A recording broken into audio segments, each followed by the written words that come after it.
নমস্কার, আমি শঙ্কর। ব্রততী পরম্পরা ডিজিটাল নিউজে আপনাদের সবাইকে স্বাগত জানাই।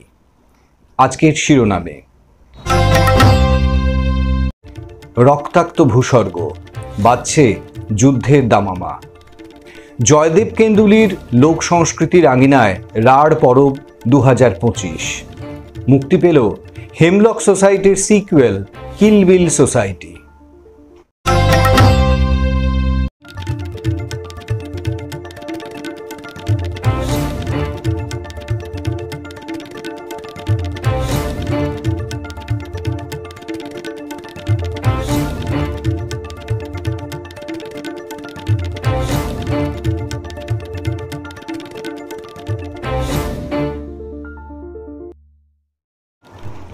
অবশেষে ষষ্ঠ সিন্ধু অর্থাৎ স্পেনের জিব্রাল্টার প্রণালী জয় করে ফেললেন জাতীয় পুরস্কারপ্রাপ্ত পূর্ব বর্ধমান জেলার কালনার বাসিন্দা সাঁতারু সায়নী দাস। জানা গেছে 3 ঘন্টা 51 মিনিটে জিব্রাল্টার প্রণালীতে 15.1 কিলোমিটার পাড়ি দেন তিনি। এই জয় বিশ্বের মধ্যে দ্বিতীয় হলেও ভারতীয় হিসেবে তিনিই প্রথম। ওলো নামে নতুন এক রং আবিষ্কার করলেন বিজ্ঞানীরা। এই নতুন গাঢ় রংটি খালি চোখে দেখা যায় না, দেখতে হলে চোখের রেটিনায় লেজার লাইট ফেলতে হবে। তবে রেটিনার মাঝারি কোণে আলোর ঝলক ফেললেই এই রং দেখা সম্ভব বলে জানিয়েছেন বিজ্ঞানীরা।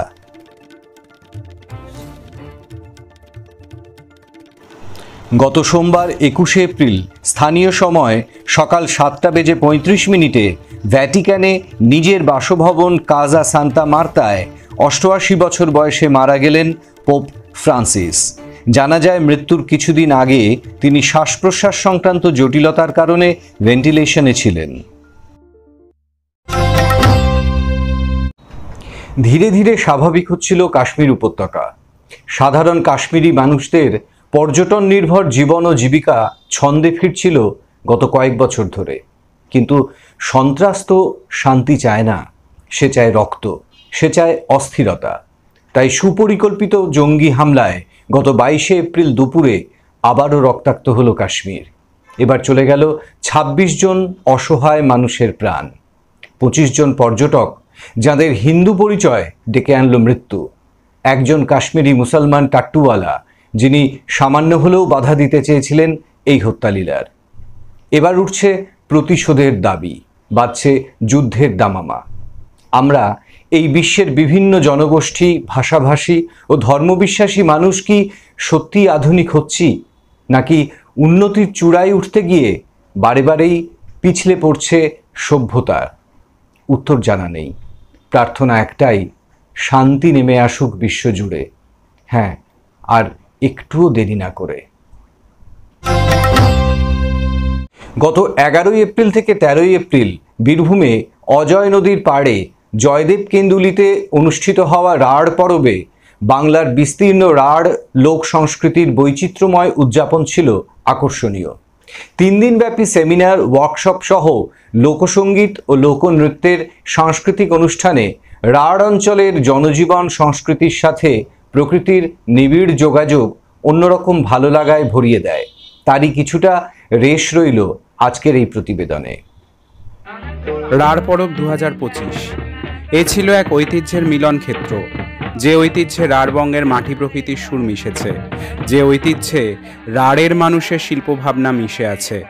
গত 11 এপ্রিল রাঢ় উৎসবের সূচনা হয় রাঢ় অঞ্চলের জনজাতি মানুষের লোকনৃত্য আর বাজনার তালে বর্ণাঢ্য শোভাযাত্রা দিয়ে। এরপর অনুষ্ঠানের উদ্বোধন করেন অন্যতম 2 প্রবীণ বাউল সাধক ও শিল্পী কানাই দাস বাউল ও অনাথ বন্ধু ঘোষ। রাঢ় উৎসব কমিটির পক্ষ থেকে উপস্থিত ছিলেন সভাপতি শ্রী শুভেন্দু মাইতি ও সম্পাদক শ্রী সন্তোষ কর্মকার। প্রসঙ্গত, প্রাচীন বাংলার কয়েক হাজার বছরের সভ্যতা ও স্বতন্ত্র সংস্কৃতির অন্যতম কেন্দ্রভূমি এই রাঢ়বঙ্গের লোকসংস্কৃতি। আধুনিক সময়ে বিশ্বায়নের বিস্মরণে ও উগ্র জাতীয়তাবাদী আগ্রাসনের দরুন এই রাঢ় লোকসংস্কৃতির বৈভব ম্লান হচ্ছে। তাই রাঢ় উৎসব কমিটির সাফল্যমণ্ডিত এই ধরনের উদ্যোগে রাঢ় অঞ্চলের সংস্কৃতি ও ঐতিহ্য নবজীবন ফিরে পাচ্ছে। রাঢ় অঞ্চলের মন মাতানো আদিবাসী নৃত্য ও গান থেকে শুরু করে আত্মচেতনায় সমৃদ্ধ মহাজনী পদের বাউল ফকিরি গান, জারি গান, লেটো গান থেকে শুরু করে কীর্তন গান, রণপা নৃত্য, রায়বেশে নৃত্য, ছৌ নৃত্য, ঝুমুর, বহুরূপী, এমনকি সুদূর উত্তরবঙ্গের ভাওয়াইয়া গানের চর্চা ও সংস্কৃতি মিলিত হয়েছে এই রাঢ় পরবের পরিসরে। এই রাঢ় পরবকে সংগঠিত করার উদ্দেশ্য ও আগামী দিনে বাংলা তথা রাঢ় বাংলার সংস্কৃতিকে রক্ষা করার ব্যাপারে সুচিন্তিত মতামত দিলেন উৎসব সভাপতি শ্রী শুভেন্দু মাইতি।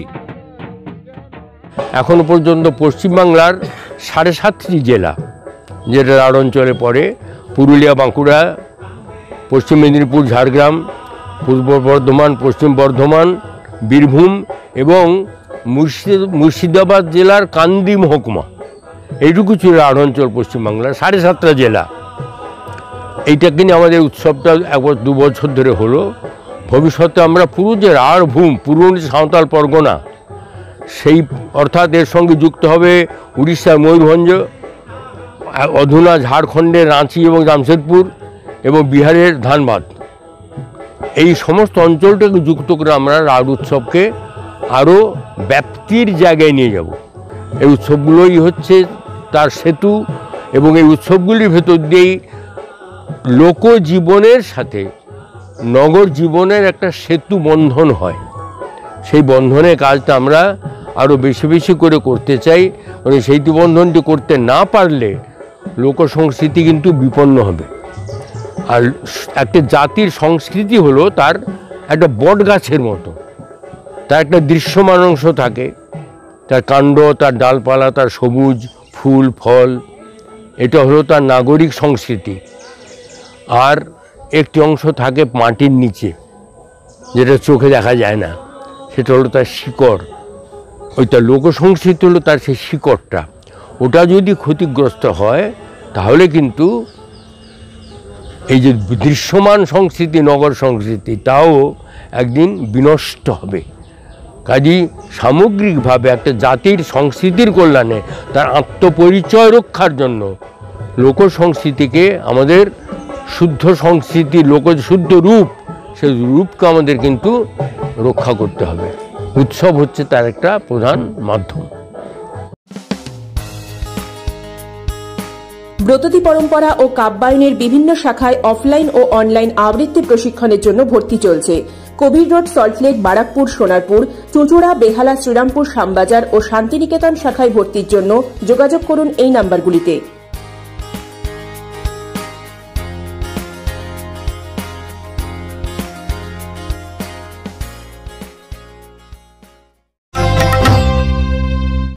হেমলক সোসাইটির 13 বছর পর সৃজিত মুখার্জির পরিচালনায় এবার পর্দায় কিলবিল সোসাইটি।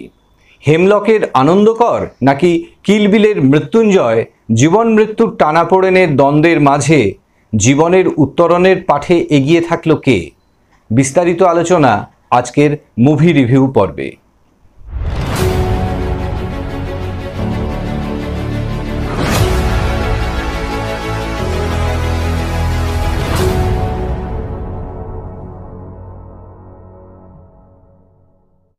আমাদের কোনো শাখা নেই, কিন্তু আমাদের সিকুয়েল আছে। বুঝতেই পারছেন কোন সিনেমার কথা বলছি। হেমলক সোসাইটির বিখ্যাত একটি ডায়লগ, আমাদের কোনো শাখা নেই, যেখানে কিনা আত্মহত্যা প্রবণ মানুষকে জীবনের পাঠ দেওয়া হতো। আর তারই সিকুয়েল সিনেমা কিলবিল সোসাইটি। যথারীতি সৃজিত মুখার্জির ডায়লগের ক্ষেত্রে তার যে দক্ষতা, সেটা তিনি এখানেও সেই ছাপ রেখেছেন। এবং তার কথার মাঝখানে যে পানের ব্যবহার, নামকরণের ক্ষেত্রে বিশেষ করে, সেগুলো কিন্তু দারুণভাবে ফুটিয়ে তুলেছেন। যেমন অন্তরীপ, RIP বা মৃত্যুঞ্জয় কর, মৃত্যুকে এনজয় কর। তো এরকম অনেকগুলো ছোট ছোট কথা বা ডায়লগ আছে যেখানে আমরা এই ছোট ছোট পানগুলোকে খুঁজে পাই। এবং হিউমারের ব্যবহার, কমিক টাইমিং, সেগুলোর দিক দিয়েও একদম বলা যেতে পারে 100-100। এবং একই সঙ্গে বলবো, বিশেষ করে উল্লেখ করার মতো বিশ্বনাথ বসু এবং কৌশানী চক্রবর্তীর অভিনয়। বিশ্বনাথ বসু নিজের চরিত্রকে 100% ফুটিয়ে তোলার জন্য পুরোদস্তুর চেষ্টা করে গেছেন, এবং কৌশানী অনেক পরিণত অভিনেত্রী হিসেবে তিনি এই সিনেমায় ধরা দিয়েছেন। বাকি সকলের কথাই, সন্দীপ্তা সেন, পরমব্রত চট্টোপাধ্যায়, অনিন্দ্য চট্টোপাধ্যায়, যাদের কথাই বলি না কেন, প্রত্যেকেই নিজেদের দক্ষতার পরিচয় একই রকমভাবে রেখেছেন। সিনেমা মোটামুটি একটা ছাপ ফেলতে ফেলতে এগোলেও কোথাও গিয়ে মনে হয় যেন প্রথমার্ধ অনেক বেশি এঙ্গেজিং ছিল, দ্বিতীয়ার্ধে গিয়ে একটু মনে হয় যে আরও একটু কম সময়ের মধ্যে যদি সিনেমাটাকে গুটিয়ে শেষ করা যেতে পারতো, তার ইম্প্যাক্ট হয়তো আরও একটু বেশি হতো। তাছাড়া একইভাবে উত্তরণের গল্প, এই সিনেমাও আমাদের শেখায় যে কোনো ছোট একটা দুর্ঘটনা বা ছোট একটা কেলেঙ্কারিতে বলা যেতে পারে জীবন শেষ হয়ে যেতে পারে না, জীবনের বহুমুখী পথ রয়েছে, ঠিক একটা আশার আলো কোনো পথ আমাদের দেখাবে। আর যদি দুটো সিনেমার তুলনামূলক ছোট্ট আলোচনায় যাই, তাহলে আনন্দকরের চরিত্রে যে স্পার্কটা আমরা পেয়েছিলাম, কোথাও গিয়ে এই সিনেমার মৃত্যুঞ্জয় করের মধ্যে সেটার একটা কোথাও মিস করি আমরা সেই স্পার্কটা। এবং মেঘনার চরিত্রের সঙ্গে যেটি কোয়েল মল্লিক অভিনয় করেছিলেন, তার সঙ্গে আমরা যেভাবে ইমোশনালি অ্যাটাচ হতে পেরেছিলাম, কোথাও গিয়ে কৌশানীর চরিত্রটির সঙ্গে সেই অ্যাটাচমেন্টে একটা গ্যাপ থেকে যায়। তাছাড়া বাকি সব দিক দিয়ে বলতে গেলে যে কথা বলতে হয় যে জীবনকে নতুনভাবে ভাবতে, নতুন করে শিখতে, নতুন আশার আলো খুঁজে পেতে কিল সোসাইটিও হেমলকের মতো আমাদের নতুন পথ দেখায়। তাই অবশ্যই এই সিনেমা দেখা যেতেই পারে। ব্রততী পরম্পরা ডিজিটাল নিউজে আজ এ পর্যন্তই। দেখা হবে আগামী সপ্তাহে একই সময়ে। নমস্কার।